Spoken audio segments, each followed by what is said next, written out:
Queridos amigos, que a paz de Jesus esteja conosco, hoje e sempre. Falaremos hoje sobre alguns aspectos da obra Tempo e Amor. É um livro escrito por Francisco Cândido Xavier, organizado por Clóvis Tavares, com espíritos diversos.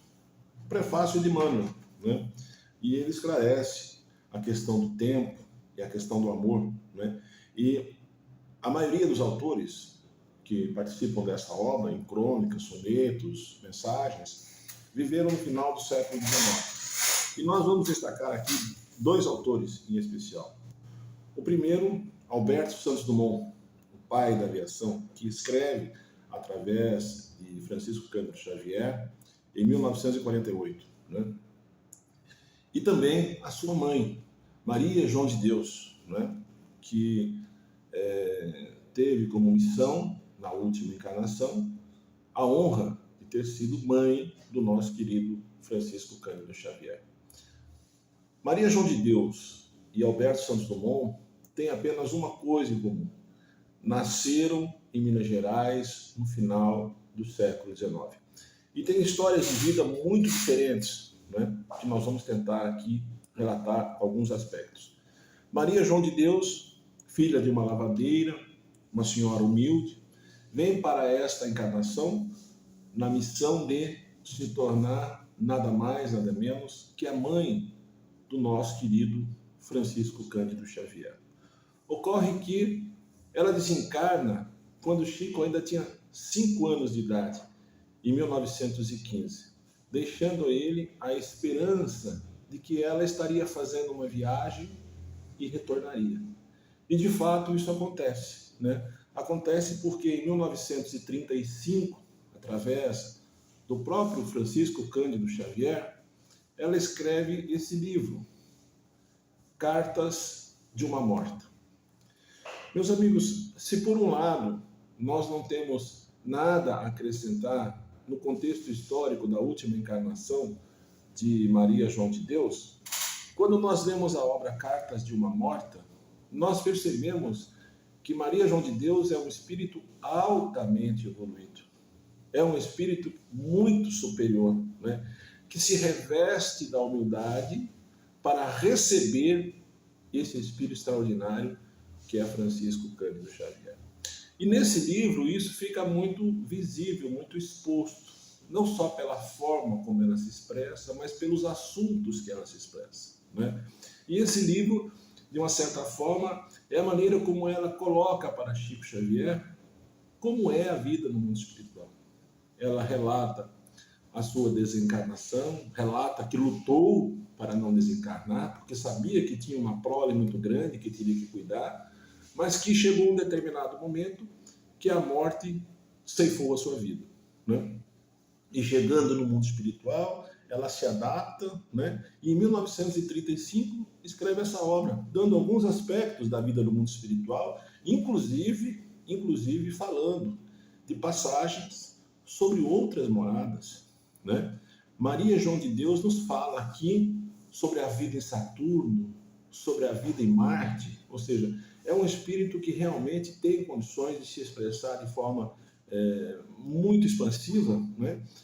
Que contrasta com a sua vida humilde e simples lá na cidade de Pedro Leopoldo. O que é que eu quero dizer? Eu quero dizer o seguinte, meus amigos, que embora ela estivesse encarnada numa missão de ser mãe, né, numa condição muito humilde, era um espírito de alta evolução moral e intelectual, né? E isso fica demonstrado na obra. E ela nos traz uma mensagem no livro Tempo e Amor, uma das mensagens, né, que nos faz refletir.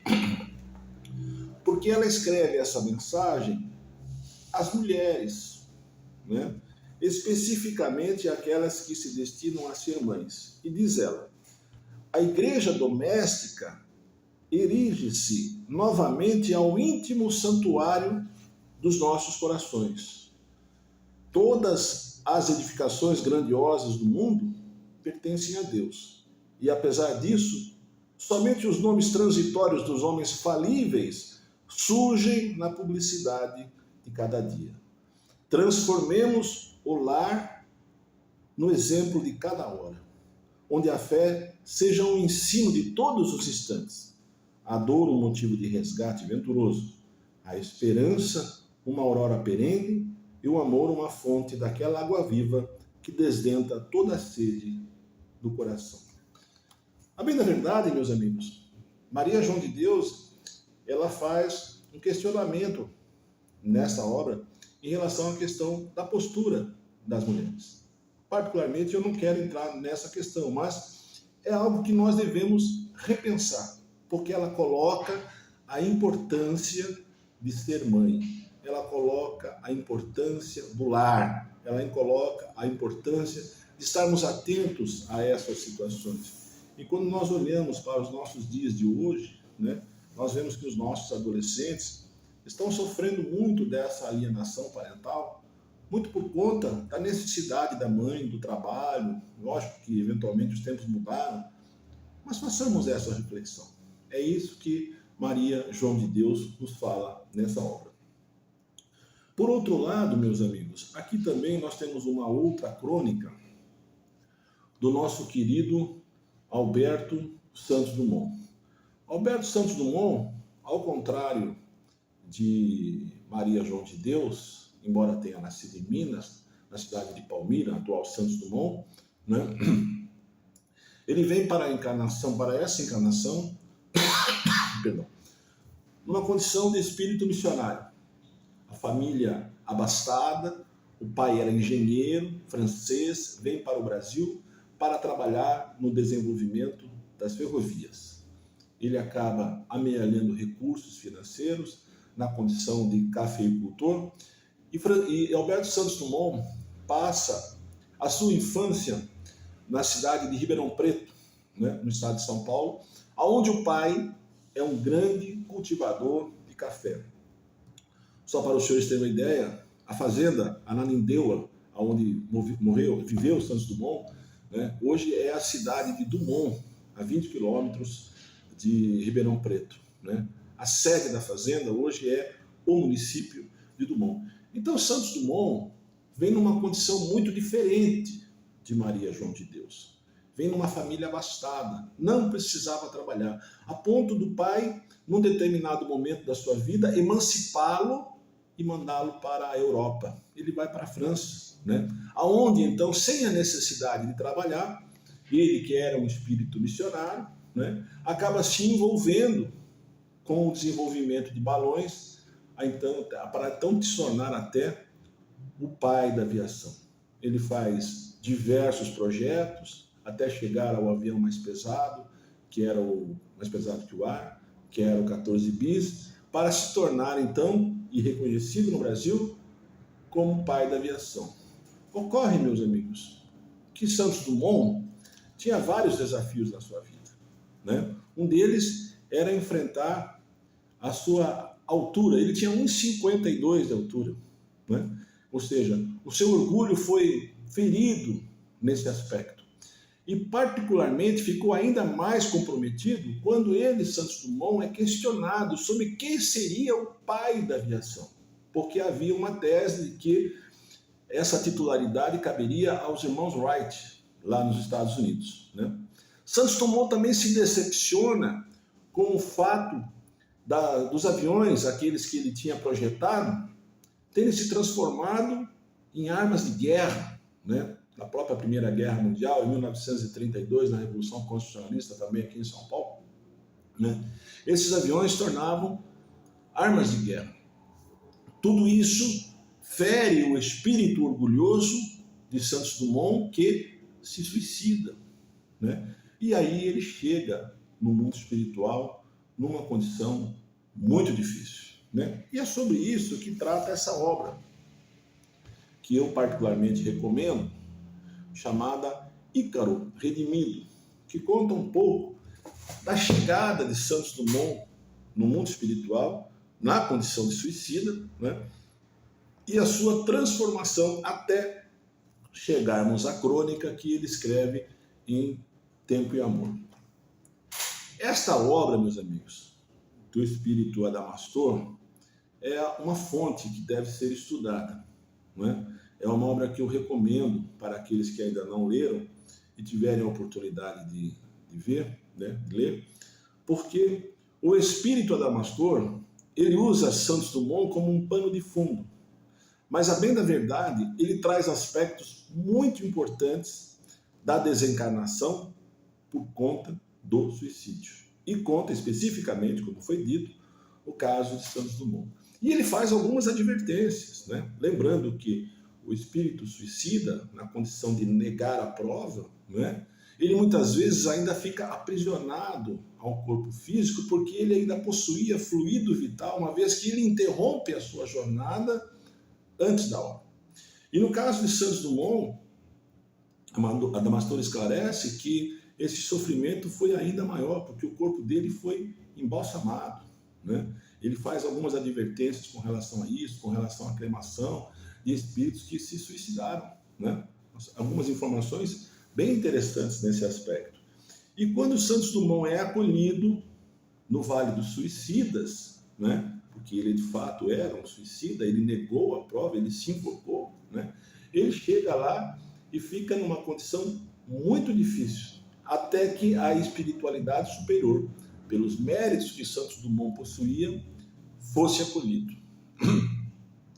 No momento em que Santos Dumont é acolhido, ele já está num processo de ovoidização, aquilo que André Luiz chama de segunda morte. Ele estava tão vinculado àquele pensamento, né, que aquilo muito provavelmente iria deixá-lo de perder o seu perispírito, ficando numa forma ovoide, né? Os espíritos superiores intervêm e diagnosticam: olha, esse espírito vai precisar reencarnar, para que possa recompor o seu perispírito, na medida em que, continuando assim, ele será ovoidizado, né? Então eles intervêm, os nossos amigos superiores intervêm, no sentido de que seja providenciada uma reencarnação para Alberto Santos Dumont. E isso de fato acontece, né? E o mais interessante é que os nossos amigos espirituais já têm tudo planejado, né? Já tem tudo mais ou menos acertado. E reconhecem no Rio de Janeiro uma senhora de nome Catarina, né? Que foi contemporânea do espírito de Santos Dumont em encarnações anteriores. E Catarina, nesse momento, nesta encarnação, encontra-se desvirtuada da sua missão. Ela trabalha como uma profissional do sexo. Ela é chamada em desdobramento, através da presença do Pai, que cobra a postura dela e pede a ela que aceite aquele espírito que precisa reencarnar.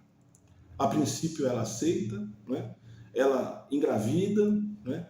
E através da gravidez de Caterine, né? Com seu namorado na época, ela recebe Santos Dumont. Só que quando isso acontece, ela se esquece do compromisso que tinha assumido no mundo espiritual e passa a rejeitar aquele espírito. E aí Adamastor explica como funciona o processo da gravidez, né? Ela sente muitas náuseas, ela sente muitas dores, muito incômodo. E Adamastor explica que aquilo é toxina que o espírito de Santos Dumont estava expelindo através dela, né? Ela não aceita posteriormente, né? E resolve praticar o aborto, né? Os espíritos superiores, preocupados com essa situação, compreendem que a situação é grave, tentam interferir, mas nós temos o livre-arbítrio. Podemos fazer aquilo que quisermos, né? Ela procura uma clínica de aborto e é impressionante a narrativa que Adamastor faz desses locais, né? A forma como os espíritos desencarnados se apresentam no intuito de sugar, de vampirizar aqueles que estão naquele processo de desencarnação, né, numa clínica de aborto, e ela então comete esse ato criminoso contra a vida, né? Só que, por conta dessa situação, ela também vai ao desencarne. Tanto ela, como mãe, como o espírito de Santos Dumont voltam ao mundo espiritual. Só que quando Santos Dumont volta ao mundo espiritual, já na condição de abortado, né, ele começa, então, depois de ter recomposto parte do seu perispírito, a trabalhar no sentido da sua própria recuperação. Mas ele ainda não lembra quem ele é, quem ele teria sido, etc. E tal. E os espíritos superiores, inclusive a Adamastor pertence a essa equipe, trazem ele, inclusive, para a sua casa, lá na cidade de Petrópolis, a Casa Encantada, né? Para que ele possa, que naquela casa que hoje é um museu, né? Ele se recordar, ele se rememorizar, ele se recompor daquela situação, né? Então ele observa quem teria sido ele, e observa o ato criminoso que ele contraiu contra ele próprio, quando ele se suicida, ele, esse Santos Dumont, suicida. E ele se suicida por conta do orgulho, né? E ele percebe o ato criminoso que ele cometeu, né? E aí é esclarecido para ele a necessidade da sua renovação no mundo espiritual, através do trabalho, né?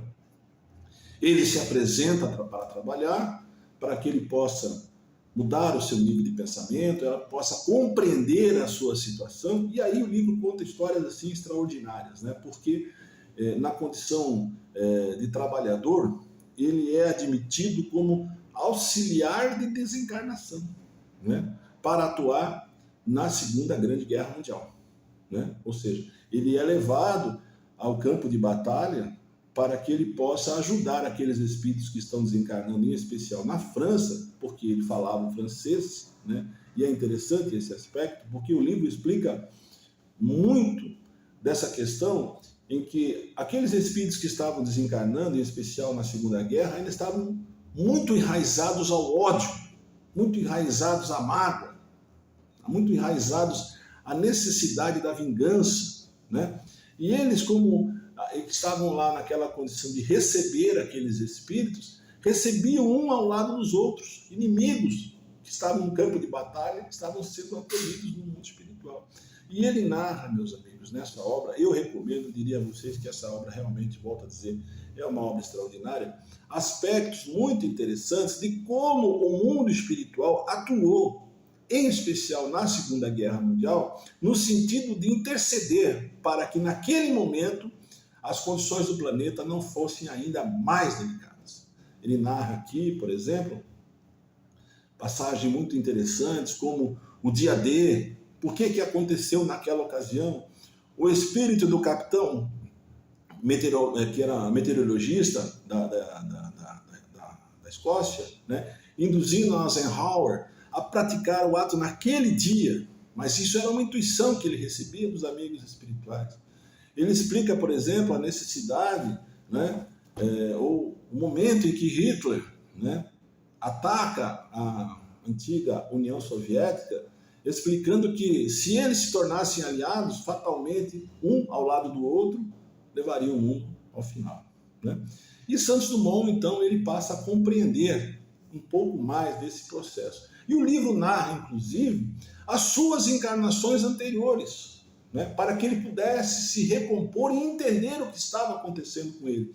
Encarna, ele inclusive recebe a informação de que teria sido na encarnação imediatamente anterior Bartolomeu de Gusmão, o padre inventor que nasceu na cidade de Santos, vai para a Europa e já desenhava os primeiros protótipos da aviação, né? Ele recebe a informação que ainda numa encarnação anterior ele fora Zenon Dumont, o inventor do canhão. Ou seja, era um espírito missionário que estava vinculado, né, aos descobrimentos, mas nada disso pertencia a ele, né? Isso era uma ação da qual ele era apenas um instrumento nessa situação para exercer o seu trabalho. Ou seja, ele se orgulhava daquela situação, né? Mas não era ele o responsável por isso.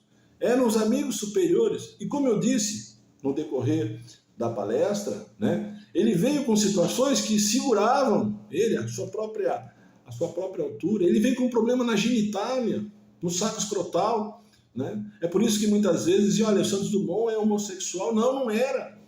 Na verdade, ele vinha com limitações físicas que impediam que ele caísse nessa encarnação para que ele pudesse desenvolver aquilo que ele se comprometeu, que era ajudar no descobrimento da aviação, né? Mas os amigos superiores explicam que isso estava pipocando no mundo todo, não era só ele, era nos Estados Unidos, era na França, enfim. Isso estava acontecendo de uma maneira geral. Então, o que eu quero dizer, meus amigos, é que quando nós olhamos para Santos Dumont e para Maria João de Deus, nós vemos dois espíritos completamente diferentes, né?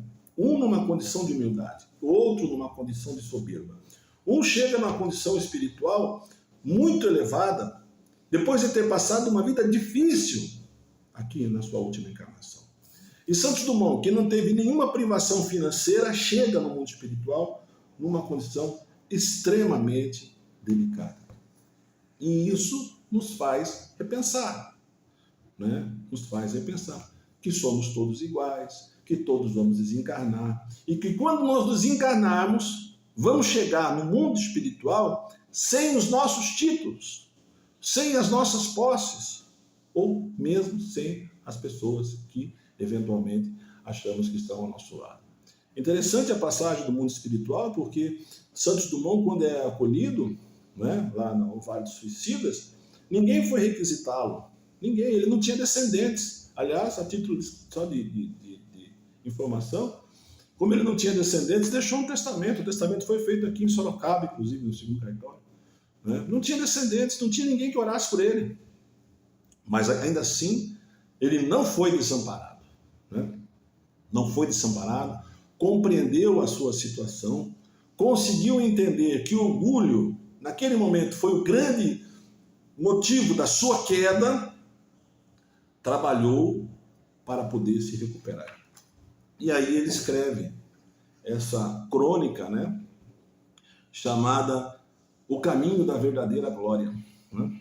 E ele diz que tem hoje dificuldade de compreender a luta que passou, e não fosse a responsabilidade que me laça ainda ao tempo do campo humano, em vista das aflições que me povoam as últimas vigílias da carne, preferia que as vossas recordações, ainda mesmo carinhosas e doces, não me envolvessem. Ou seja, ele não quer agora o título de pai da aviação. Descobrir caminhos foi a obsessão do meu pensamento. Reconheço hoje, porém, que outra deve ser a vocação. Meus amigos, nós precisamos repensar aspectos vinculados ao que estamos fazendo aqui.